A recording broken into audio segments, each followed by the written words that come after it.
Hello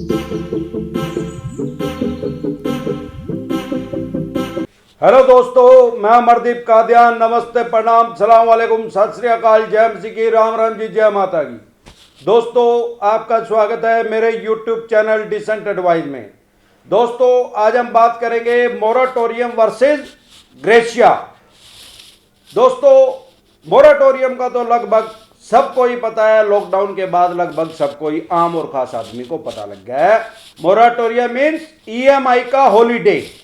मतलब जैसे school में ग्रीष्मकालीन अवकाश होता है, गर्मियों की छुट्टी होती हैं, छुट्टियां तो हो जाती हैं, लेकिन उन छुट्टियों की फीस भी स्कूल वाले लेते हैं सारे देश में, और बच्चों को स्कूल का काम भी करके जाना पड़ता है। ऐसा नहीं होता कि होमवर्क नहीं करना पड़ेगा। ऐसे ही जिन्होंने भी मोराटोरियम लिया, इसका मतलब उनको मूल भी देना पड़ेगा और उनको ब्याज भी देना पड़ेगा। अब ये एक्स ग्रेशिया क्या है, इसके बारे में बहुत से कमेंट आ रहे हैं, मैसेज आ रहे हैं मेरे पास, तो इसके बारे में आज हम बात करेंगे। दोस्तों, जैसे कि माननीय सुप्रीम कोर्ट में केंद्र सरकार ने और रिजर्व बैंक ने एक हल्फनामा एफिडेविट दायर किया था कि हम ब्याज के ऊपर जो ब्याज लगा है उसको हम माफ कर देंगे।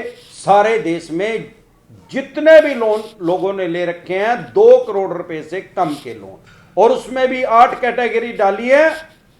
अगर आपका कोई ट्रैक्टर का लोन है या कोई एग्रीकल्चर से रिलेटेड लोन है, उसके ऊपर कोई छूट नहीं मिलेगी।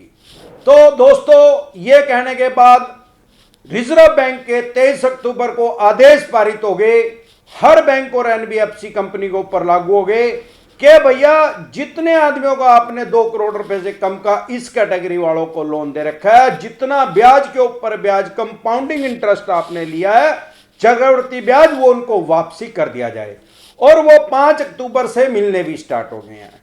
अब वो बिल कितने रहे हैं, किसी को 26 रुपए मिल रहे हैं, किसी को 300 रुपए मिल रहे हैं, किसी को 500 रुपए, किसी को 1000 रुपए, किसी को 2000 रुपए, किसी को भी 1, 2, 3 लाख रुपए। किसी को अब तक मेरे पास ऐसा कोई मैसेज नहीं आया कि किसी को 50-60 हजार रुपए या लाख 2 लाख रुपया वापसी मिल गया हो। तो आम और खास आदमी क्या समझ रहा था, जब वो न्यूज देखते थे, सोशल मीडिया पे देखते थे, तो उनको यह समझ में आ रहा था कि ब्याज के ऊपर ब्याज, जो कंपाउंडिंग इंटरेस्ट है, वो बहुत ज्यादा लगा हुआ है। क्योंकि उनकी जो किस्त थी, जब किस्त उनकी डिफॉल्ट हो गई थी, एक आधी रुक गई थी, उसके ऊपर बैंक पेनल्टी लगाता है और बाउंस चार्जेस भी लगाते हैं, तो उसकी वजह से उनकी रकम वो बहुत ज्यादा हो गई थी। मेरे देखने में आया, बहुत सी एनबीएफसी कंपनियों ने तो, किसी ने 2 महीने का भी अगर मोराटोरियम लिया था, उसकी किस्त को ऑटोमेटिक रिस्ट्रक्चर कर दिया, उसको रीशेड्यूल कर दिया रिस्ट्रक्चर के बजाय, और उसकी 2 किस्त की 5 किस्त बढ़ा दी गई हैं। अब वो आदमी ये समझ रहा था, वैसे तो ज्यादातर लोगों ने, करोड़ों आदमी ऐसे हैं जिन्होंने 2 महीने के लिए ही मोराटोरियम लिया, क्योंकि 26 मार्च को रिजर्व बैंक के आदेश हो गए थे कि कोई भी आदमी मोराटोरियम ले सकता है। पर 26 मार्च तक लगभग सबकी किस्तें निकल चुकी थी, क्योंकि बैंक या एनबीएफसी कंपनी 1 तारीख से लेकर 10 तारीख तक ज्यादातर अपनी किस्तें लेते हैं। तो जब लोगों ने अप्लाई किया अप्रैल में, तो अप्रैल और मई का ज्यादातर लोगों ने लिया। मार्च का करोड़ों आदमियों ने मार्च का लिया ही नहीं, अप्रैल और मई का लिया। और जून में देश अनलॉक 1 आ गया, देश खुल गया, तो बहुत से आदमियों ने मोराटोरियम 2 लिया ही नहीं। बहुत सौ ने अप्लाई भी किया, तो बहुत सी कंपनियों ने और बैंकों ने उनको दिया ही नहीं। तो क्या हुआ, मोटा मोटा अगर किसी की 2 किस्त रुकी हैं, तो 2 की एनबीएफसी कंपनियों ने 5 कर दिए हैं। अब उसको यह समझ में आया कि रीशेड्यूल तो हो गया, इन्होंने ब्याज के ऊपर ब्याज लगा के मेरी 2 की 5 कर दी हैं, तो अब ये ब्याज के ऊपर ब्याज क्योंकि माफ होएगा, तो मेरी लगभग 2 किस्तें तो मेरी बची जाएंगी। अब मेरे को 3 किस्तें एक्स्ट्रा देनी पड़ेंगी। लेकिन उसको यह नहीं समझ में आया कि जो ये बैंक और एनबीएफसी कंपनियां, इन्होंने 2 की 5 कैसे बढ़ाई हैं।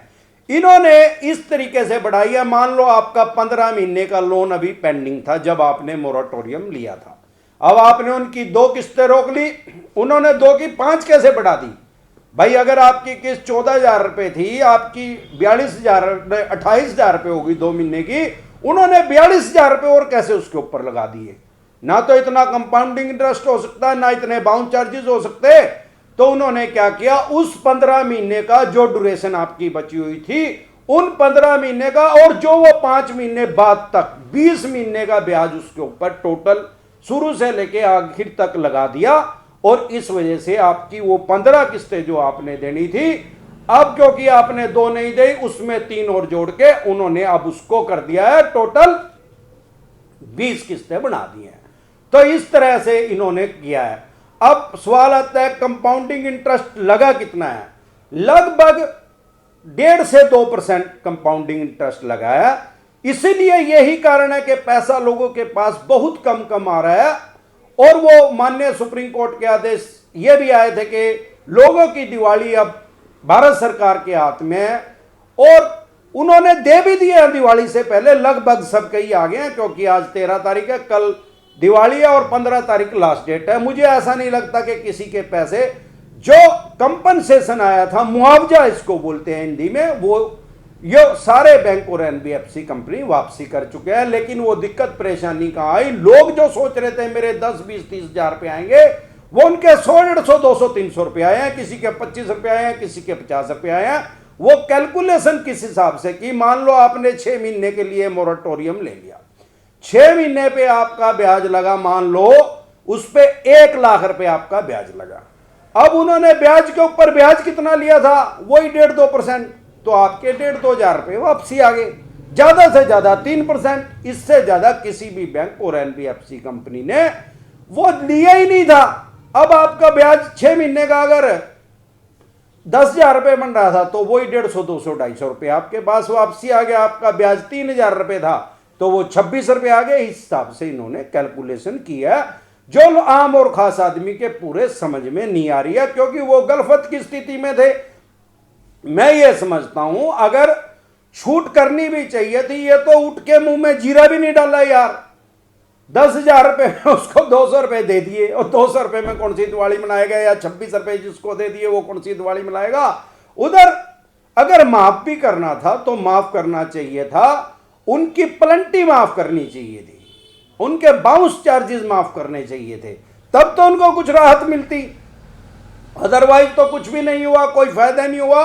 लोग वो 26 रुपए देने के लिए भी वापसी तैयार है, जिसको 300 मिले या 500 मिले, कोई उन 500-300 का लालच कोई नहीं कर रहा है। सब आदमी कहते हैं भाई साहब ये क्या दिया, ये तो ये भी आप अपने वापसी ले लो। इसको हम ऐसे समझ सकते हैं जैसे आजकल बाजार में भिखारी होते हैं, अगर आप उनको 1 रुपए का सिक्का निकाल के देंगे तो वो आपको उल्टा ही दे देंगे। वो कहेंगे भाई 10 रुपए दे दे, आप कहोगे 10 नहीं 1 है, वो कहे रख ले भाई, इसने भी संभाल का बना, वो लेंदे नहीं। तो वही भीख दे दी गई है आम और खास आदमी को।